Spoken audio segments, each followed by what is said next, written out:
జిల్లాలో Telangana deputy CM Bhatti Vikramarka మాట్లాడుతున్నారు. Live లో చూద్దాం.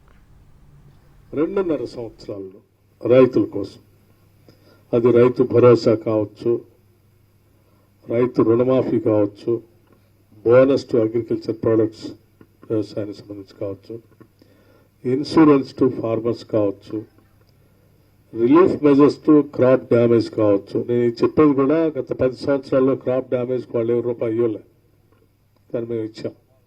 దానికి సంబంధించి కావచ్చు, క్రాప్ ఇన్సూరెన్స్ కావచ్చు, పవర్ సబ్సిడీ కావచ్చు, అగ్రికల్చర్ పంప్ సెట్స్కి, అట్లాగే ఫార్మ్ మెకనైజేషన్ కింద అగ్రికల్చర్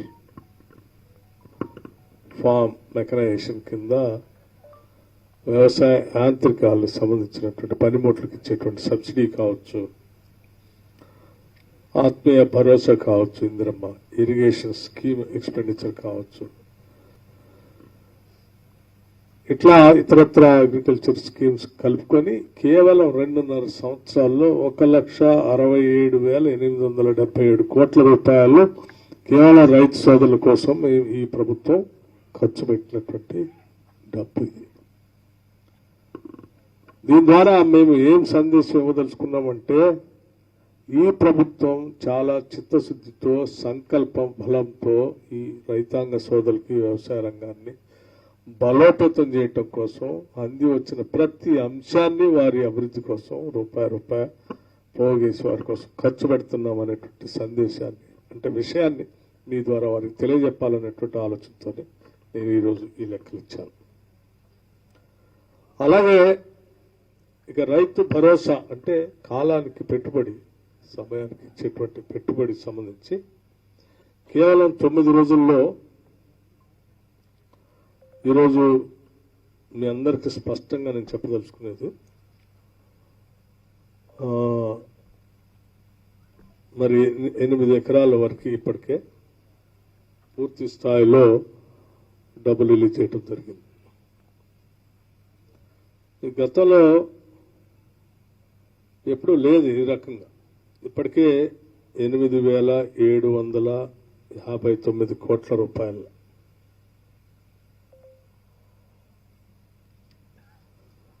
రిలీజ్ చేస్తూ రేపు 10వ తారీఖు నాడు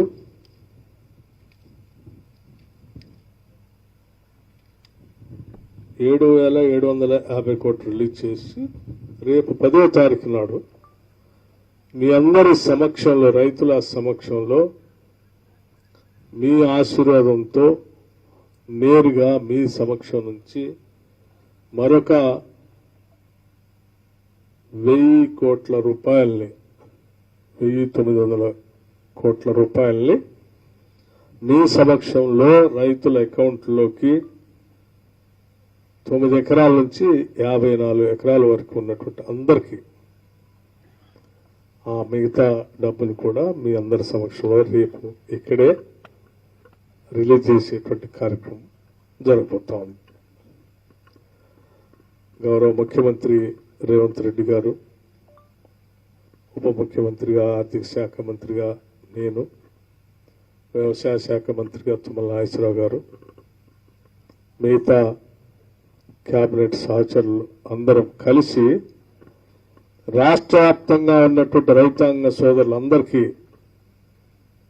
కొన్ని లక్షల మంది రైతుల సమక్షంలో మిగతా ఆ 1,009 కోట్ల రూపాయలు, అంటే సంపూర్ణంగా ఈ సీజన్ కేవలం 9 రోజుల్లో 9,000 కోట్ల రూపాయలని రిలీజ్ చేసి రైతుల పెట్టుబడి కోసం ఇచ్చేటువంటి ఒక గొప్ప కార్యక్రమాన్ని ఈ ప్రజాప్రభుత్వం నిర్వహించబోతోంది. ఈ నిర్వహించే సభకి సరే, ఖమ్మం అంటేనే వ్యవసాయం, వ్యవసాయం అంటే ఖమ్మం జిల్లా. ఇక్కడ ఉన్నటువంటి అనేక medium major irrigation projects, Nagarjuna Sagar left canal కావచ్చు, మిగతా మీడియం ఇరిగేషన్ ప్రాజెక్ట్స్ కావచ్చు, వీటన్నిటి ద్వారా ప్రధానమైనటువంటి జీవనాధారం మనకి ఈ ప్రాంతంలో ఉత్పత్తి రంగం కేవలం వ్యవసాయమే. అటువంటి వ్యవసాయం మీద ఆధారపడి ఉన్నటువంటి ఈ ప్రాంత ప్రజానీకం ఈ వ్యవసాయ రంగం బాగా బలోపేతం చేస్తే ఆ కుటుంబాలన్నీ బాగా బలపడతాయనేటువంటి ఆశ ఆకాంక్ష కూడా ఈ ప్రభుత్వానికి చాలా స్పష్టంగా ఉంది. దాని గురించి పైన పూర్తి క్లారిటీ కూడా ఉంది. అందుకే ఈరోజు రేపు జరిగేటువంటి ఆశీర్వాద సభలో జిల్లా వ్యాప్తంగా ఉన్నటువంటి రైతాంగ సోదరులందరినీ, రాష్ట్ర వ్యాప్తంగా ఉన్నటువంటి వ్యవసాయం చేసుకునే మన సహచర సోదరులందరికీ మన ప్రభుత్వం, ప్రజాప్రభుత్వం నేరుగా మనందరి సమక్షంలో చివరి 1,900 కోట్ల రూపాయలు కూడా రిలీజ్ చేసి దీన్ని ఒక పెద్ద పండగలాగా చేసే ఈ కార్యక్రమానికి విరివిగా మీరందరూ కూడా విచ్చేసి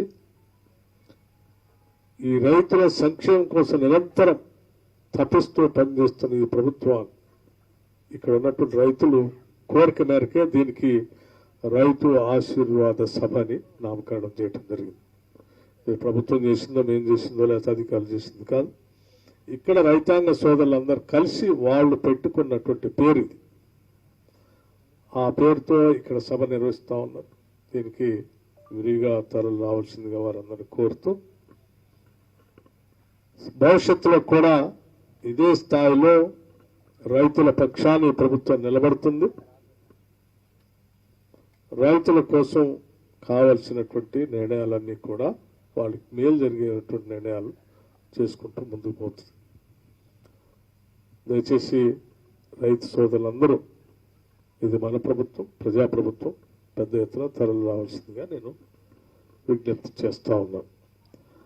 దీనికోసం శ్రమిస్తున్నటువంటి మిత్రులందరికీ కూడా అభినందనలు తెలియజేస్తూ, ఇక్కడ ఉన్నటువంటి మీడియా మిత్రులకు కూడా నేను ఒక విజ్ఞప్తి చేయదలుచుకున్నాను. రాష్ట్ర వ్యాప్తంగా మీరు కానీ, నేను కానీ, మనందరం కూడా దాదాపు మన పునాదులు అన్నీ కూడా వ్యవసాయం మీదనే ఆధారపడి ఉన్నాయి. మనం అందరం వ్యవసాయంతో నేరుగా సాగు చేసేవాళ్ళము, లేకపోతే సాగు భూముల్లో కూలీలుగా చేసేటువంటి బిడ్డలము, ఏదో ఒక దానికి సంబంధించినటువంటి వాళ్ళం. సో ఈ కార్యక్రమాన్ని పండగలాగా చేస్తున్న ఈ ప్రభుత్వాన్ని ఆస్వాదించే కార్యక్రమాన్ని విరివిగా మీరు కూడా మీ పాత్ర పోషిస్తూ దీంట్లో పాల్గొనవలసిందిగా మీ అందరూ కూడా నేను విజ్ఞప్తి చేస్తా ఉన్నాను. ధన్యవాదాలు.